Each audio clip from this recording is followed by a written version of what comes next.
ihu barawo na farko, ihu barawo na biyu, duk unguwan nan ba wanda bai fito ba. Sakan 10 wallahi mun zagaye gurin nan sama da ƙasa. Duk wanda ya ce ma haka ƙarya ne, da kaya suka zo. Yanzu shi wawan ai a gaba na aka ai da jini a nan ɗinsa. Kawai abin da lokacin immediately abin na faruwa, na kirawo DSS, na kira custom, na kira immigration, na kira police. Kaka manta DPO guda 3 ne ya zo da assistant commissioner of police.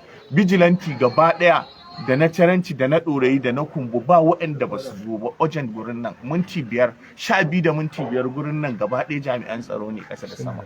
To gaya mun ta inda suka fita. Sunana Malam Bala. To Malam Bala, ya kuka ji da wannan abu da ya faru? To wannan abu ne wanda za mu ce inna lillahi wa inna ilaihi raji'un, saboda ba mu taɓa ganin masifa irin wannan ba. Rana tsaka a ce wasu sun shigo sun farwa iyalin mutum baya nan sun musu son gilla. Ba abin da za mu ce inna lillahi wa inna ilaihi raji'un. Wannan masifa Allah ka dauke al'umma annabi. Muna cikin takaici, muna cikin bakin ciki, saboda babu hujja da za a zo aiwa ko dabbobi ba su cancanta ka musu kisan da suka musu ba. Har yanzu ba a cikin hayyacin mu muke ba. Wannan bala'in da muka gani, duk wanda ya ce ma wannan yana bacci ƙarya yake wallahi. Dan ko jiya karfe nawa muka bar nan gurin na dare, kowa a cikin damuwa yake. Kowa a cikin damuwa yake. Ya kuka da kuka je kai dauke cikin wannan gida, ya kuka ga yanayin abu? Ai yanayin babu kyau, kuma abin mu an shammace mu, mugu in zai zo ba zai gaya ma ba. Kawai mu ihu muka ji muka kawo dauki na gaggawa. Ko da muka zo sun gama yin abin da za su. Tunda a kankanin lokaci suka aikata abin, sun riga sun gama target. Suna shigowa suka sunkuci yara suka zuba a rijiya. Da suka fara su kansu, suka ji suna ihu asiri zai tonu. Suka ɗauki keke suka dinka musu fashin kwakwa. Ai danne su suka dinka buga musu. Duk wanda aka ɗauka za ga kwalkwalwarsa a fashe yake. Tana ihu kar ku kashe min yara. Nan bayan layi yara ne suka fara ji.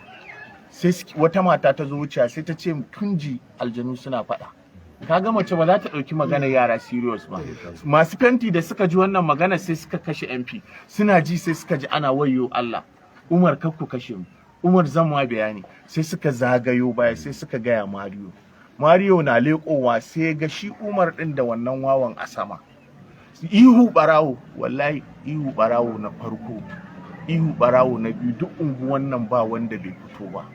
Sakan 10 wallahi mun zagaye gurin nan sama da ƙasa da tsani. Kun gansu a sama? Sama da sun, ko su kuka tambaya mun gansu sun gan mu. To amma aka basu suka gudu. Ta ina suka gudu? Duk wanda ya ce ma sun gudu ƙarya ne. Ai ko dan a kama su, duk wanda ya ce ma haka ƙarya ne, da kaya suka zo. Yanzu shi wawan ai a gaba na aka ai da jini a nan ɗinsa. Kawai abin da lokacin immediately abin na faruwa, na kirawo DSS, na kira custom, na kira immigration, na kira police. Kaka manta DPO guda 3 ne ya zo da assistant commissioner of police. Vigilante gaba ɗaya da na caranci da na ɗorayi da na kumbu ba waɗanda ba su zo ba. Urgent gurin nan minti 5, 12 da minti 5 gurin nan gaba ɗaya jami'an tsaro ne ƙasa da sama. To gaya mun ta inda suka fita.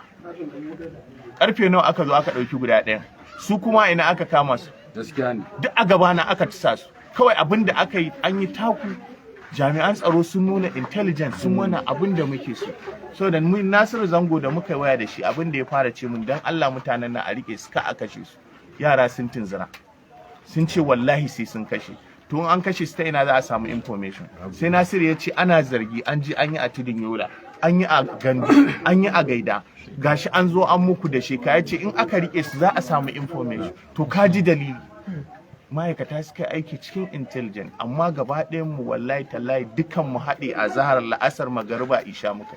Ba wanda ya sallah, ba wanda ya samu ya ci abinci. In ka kalle su duk gasu nan neighborhood. Amma na ji ma a media hawa suna wayo ina makota.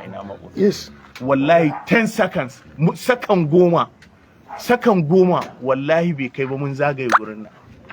Kuma ko su criminal din ai ka tambaye su me yana su fita. Yanzu nan kofar ai da takun jini. Zuwan mun banda mun zo ai da sun gudu. Yayo nan man baba ya kora shi, can Mario ya kora shi, can sa Halifa, can mun koro. Suka dawo cikin gidan da kaya suka buya. To ana ganin wai ko dan ba ku yi magana bane a lokacin sai har ake ganin kamar ku ba ku kawo dauki bane a wajen? Su jami'an tsaron da suka zo da su suka interview har suka experience suna gurin. Gaskiya ne wannan. ta duk abin da zamu gaya musu cewa suna nan ba su fita ba saboda ba wanda ya gifta ko kurciya ce ta gifta su ai suka dinka koran yara su matsa dan kar su shiga mutane. Ko jami'an tsaro sun nuna intelligence sun yi aiki mai kyau, Allah ya saka musu da alheri, sun ka mana gudunmuwa ta gaggawa. Wannan mu abin da jami'an tsaron Kano suka yi mana muna godiya, Allah ya saka da alheri.